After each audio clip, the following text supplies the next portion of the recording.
국민의 생명과 안전을 지키는 것은 국민 행복의 필수적인 요건입니다.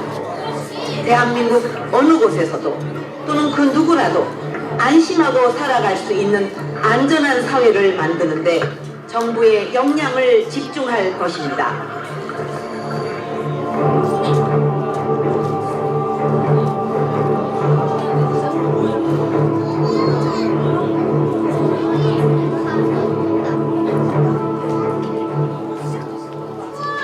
구명조끼를 학생들은 입었다고 하는데 이렇게 발견하기가 힘듭니까 지금? 총 투표수 299표 중 가 234표.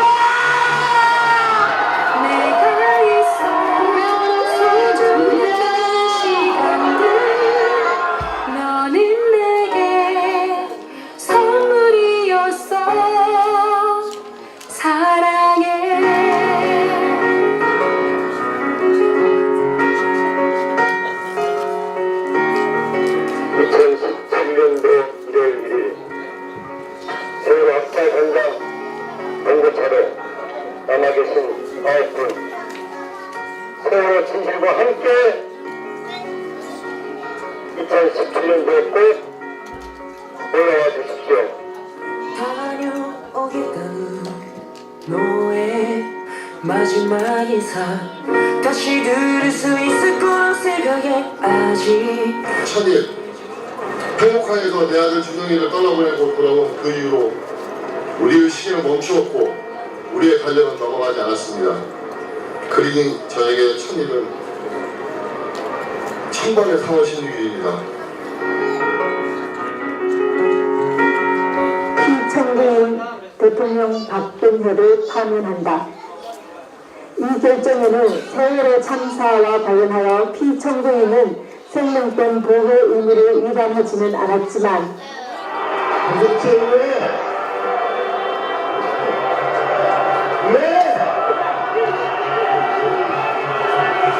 왜 세월호를 안 됩니까? 왜 우리 이름을 안 됩니까?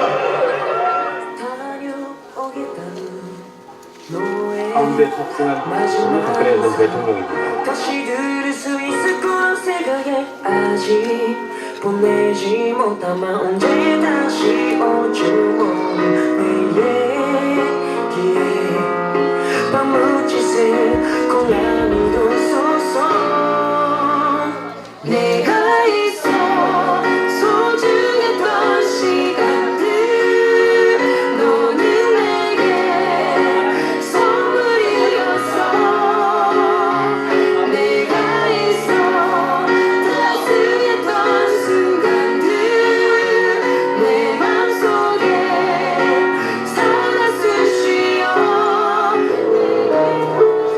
아직은 2년여태 말할 수 있는 상황이 절대 아닙니다. 그 세월호 안에 희생자들의 꿈이 실려 있고 유가족들의 아픔이 실려 있으며 생존자들의 악몽과 고통이 실려 있습니다. 다시 들을 수 있을 거란 생각에 아직 보내지 못하면 언제 다시 올지 모르는 내 얘기에 밤무짓을 콩나미도 쏘쏘 내가 있어 소중했던 시간들 너는 내게 선물이었어 내가 있어 따스했던 순간들 내 맘속에 살았을 쉬어 내게 하지 못한 말 사랑해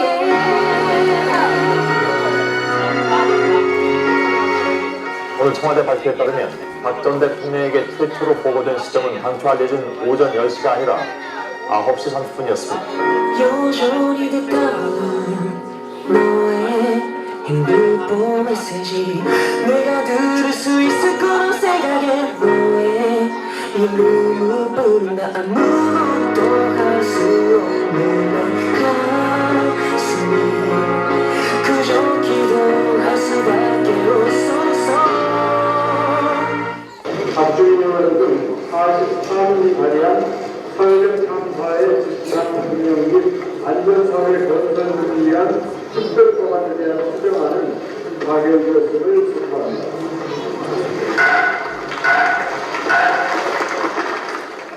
내가 있어 소중했던 시간들 너는 내게 선물이었어. 내가 있어 따스했던 순간들 내 맘속에 살수 쉬어 내게 하지 못한 말 사랑해.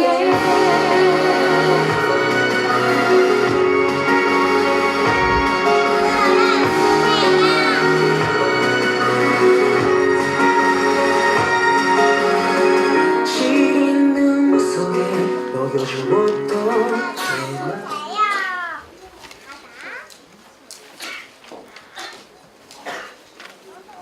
네, 자리에 참석해주신 여러분들께 감사드리며 첫 시작을 묵념으로 이뤄볼까 합니다. 모두 자리에서 함께 일어나 주시면 감사하겠습니다. 4년 전 세월호 사건으로 안타까운 이별을 한 304명의 희생자를 생각하며 철저한 진상규명으로 안전사회를 위한 첫걸음을 반드시 만들어내겠다는 다짐으로 짧은 묵상하도록 하겠습니다.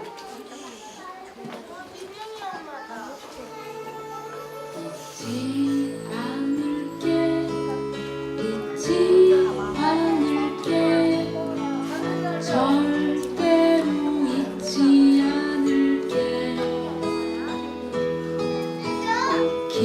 기억할게 다 기억할게 아무도 외롭지 않게. 네, 자리에 앉아주시면 되겠습니다. 오늘 사회를 맡은 저는 4.16 약속 지킴이 도봉 모임에서 활동하고 있는 성지윤입니다.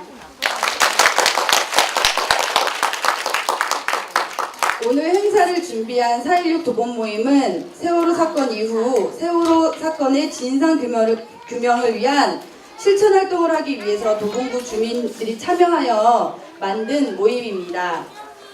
오늘 이 자리는 안타까운 희생이 있은 지 벌써 4년이라는 시간이 지난 지금 진상규명, 책임자 처벌을 위한 발걸음이 어디에 와 있는지를 살펴보고 앞으로의 실천을 다짐하기 위해서 모였습니다. 오늘 자리는 1부, 참사 이후, 2부, 도봉의 기억운동, 3부, 우리의 다짐, 그리고 약속이라는 구성으로 이루어져 있습니다. 다소 늦게 끝나겠지만 끝까지 자리에서 함께 해주시기를 부탁드리면서요. 첫 번째 순서로는 4.16 연대 공동대표로 계시는 안순호님을 모시고 4.16 운동 현황에 대해서 들어보도록 하겠습니다. 누구보다 진상규명과 책임자 처벌을 위해서 열심히 활동하고 계시는 만큼 가장 뜨거운 박수로 맞이해 주시기를 바랍니다. 박수 부탁드리겠습니다.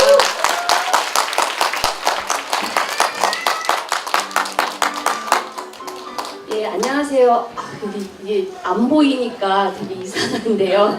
저는 4.16 연대 공동대표 안순호입니다. 이렇게 4년이라는 시간 동안 우리 도봉에서 지역에서 세월호 잊지 않고 진상규명을 위해서 열심히 활동해 주시는 도봉 지역 여러분들께 다시 한번 우리 가족들 대신해서 감사의 인사드리겠습니다. 세월호 현황에 대해서 저보고 이제 얘기를 해달라고 했는데요.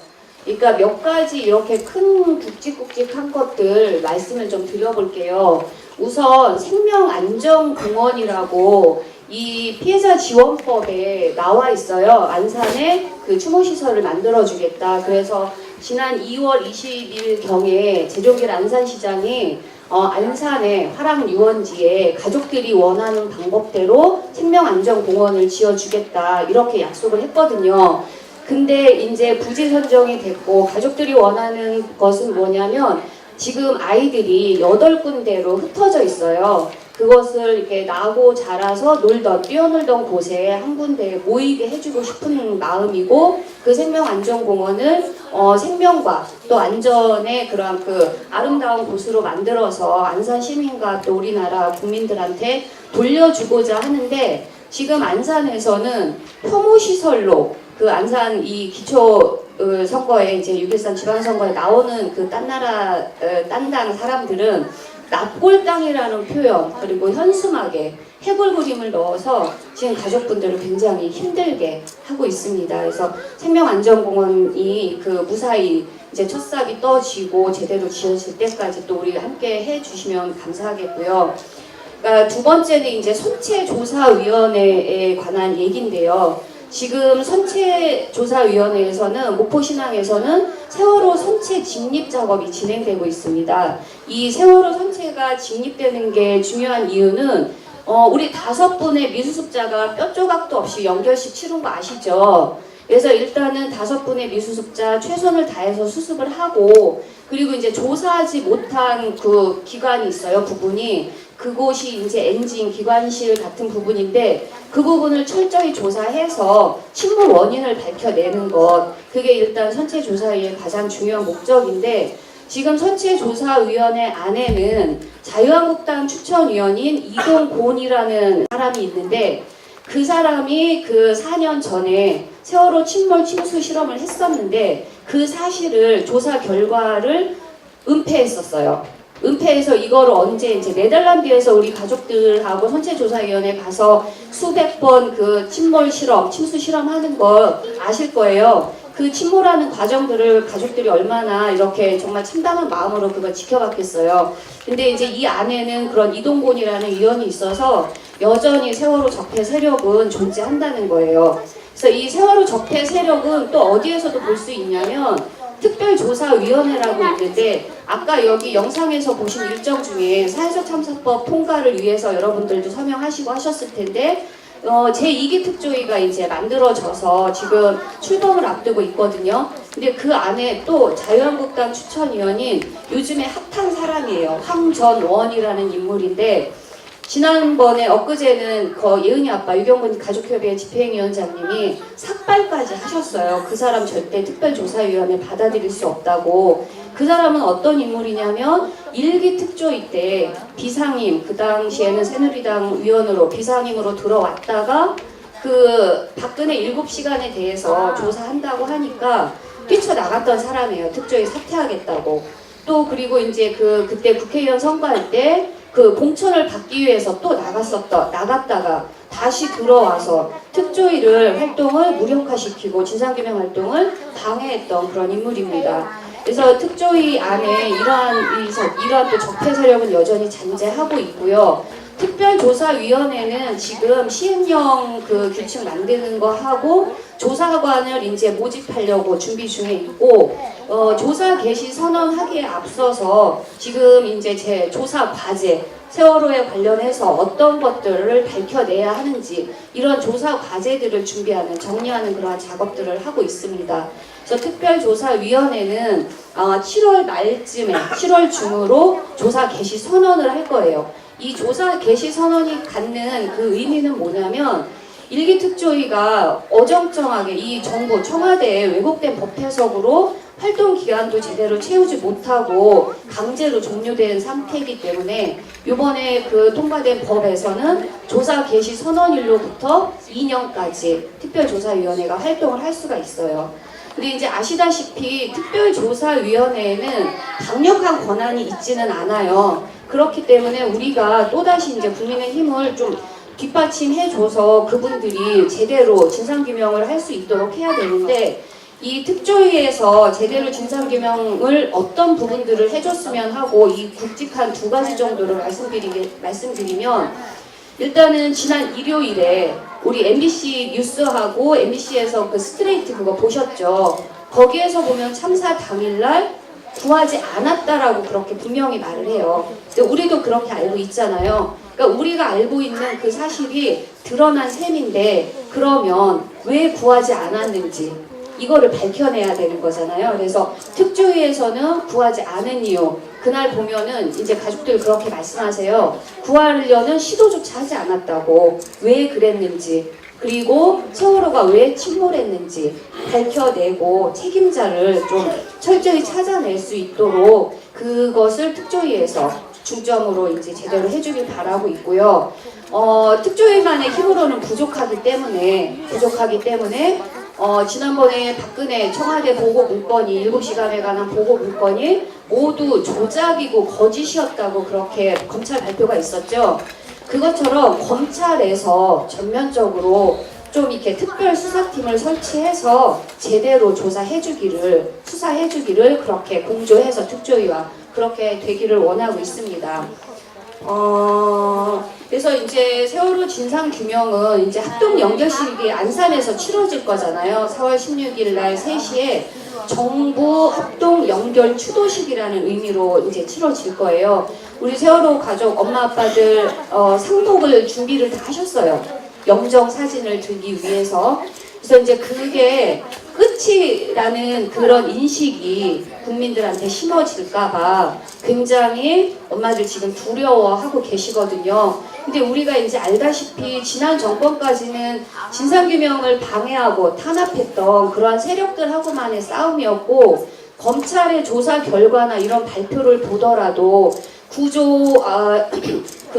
은폐하고 조작하고 방해했던 이런 사람들이 지금 이제 구속되고 기소돼서 수사를 받고 있지만 실체적인 진실 규명은 아직 시작을 안 했다고 그렇게 이제 판단이 되기 때문에 연결식 이후로 부모님들 한편으로는 또 어떤 말씀 하시냐면 아이를 그냥 편안히 보내고 이제는 홀가분하게 제대로 진상규명 싸움 해보겠다 이렇게 말씀하시거든요. 그래서 4년 동안 함께 해주셔서 너무 감사드린데 앞으로도 끊임없이 관심 가지고 지켜봐 주시고 응원해 주시고 그랬으면 고맙겠습니다.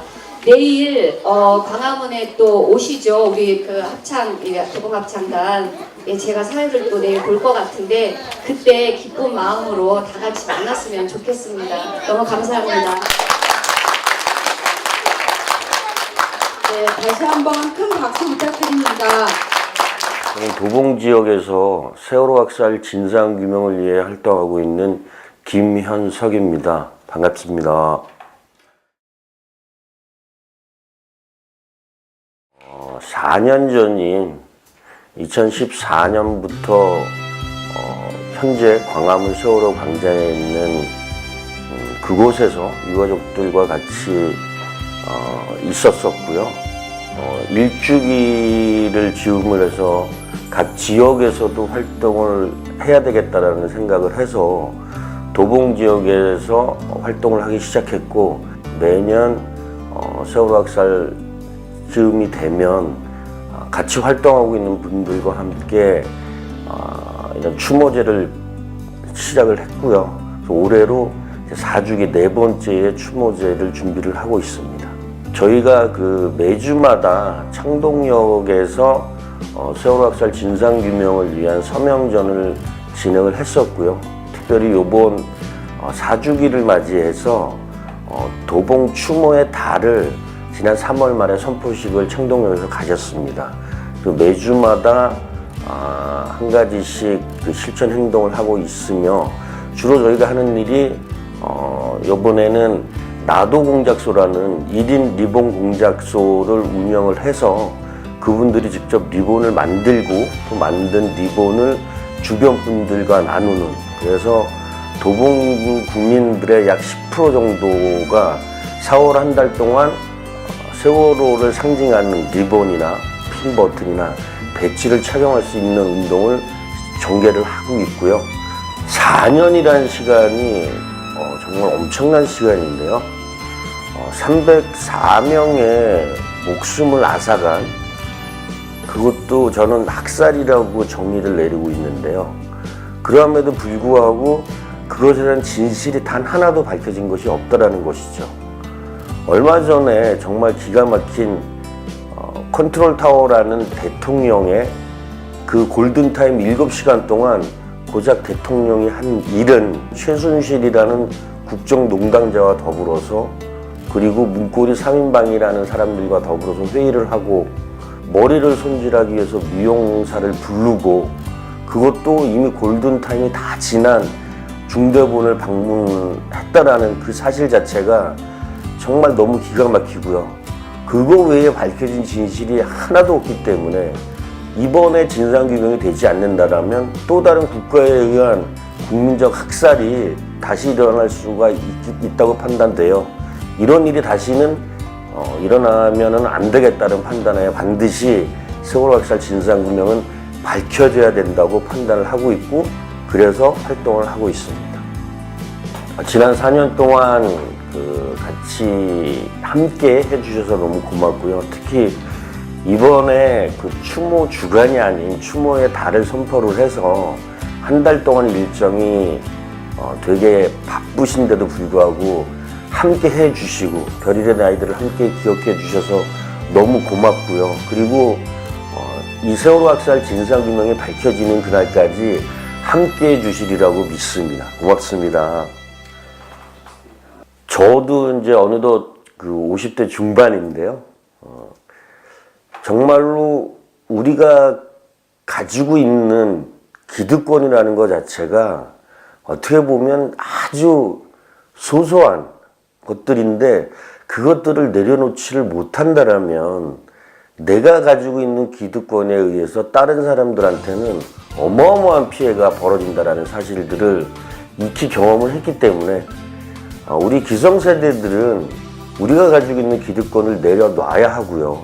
그리고 지금 한참 자라나고 있는 우리 아이들에게 지금까지 점철된 그 슬픈 역사들, 아픈 역사들을 저는 아이들에게 가르쳐주고 싶고 그리고 아이들은 그것을 알아야 되고 그거를 알아야만 올바른 대한민국 다른 역사가 설 수 있으리라고 생각을 합니다. 그 역사의 한 페이지에 아픈 우리 역사 한 페이지에 이 세월호 학살이 있다라고 생각을 하고요. 이거에 대한 진실규명을 어른 아이 할 것 없이 대한민국 국민 모두가 한마음 한뜻으로 밝혀져야만이 안전한 대한민국이 건설될 수 있으리라고 생각합니다.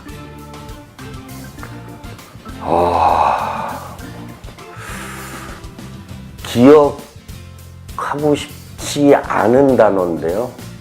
하지만 이미 화인처럼 낙인이 되어버린 이 세월호는 잊어버릴 수가 없겠죠. 그리고 우리나라 슬픈 역사의 한 정점이라고 저는 생각을 합니다. 그래서 많은 분들이 세월호 학살 이전과 이후는 달라져야 된다라고 얘기들을 하고 있는데 그것이 정말 우리 역사의 한 부분이고 이 역사가 올바로 세워지고 밝혀져야만이 앞으로 우리들의 새로 다가오는 역사 미래는 올바르고 정의롭게 설정이 될 수 있으라고 판단을 합니다. 그래서 세월호는 그저 저에게 낙인이지만 그것이 앞으로 대한민국이 어떻게 나가냐에 따라서 밝은 미래가 보여질 수도 있고 또다시 슬픈 역사가 점철될 수 있기 때문에 조금 더 우리가 힘들지만 고생을 하고 함께 해야 된다고 생각을 합니다.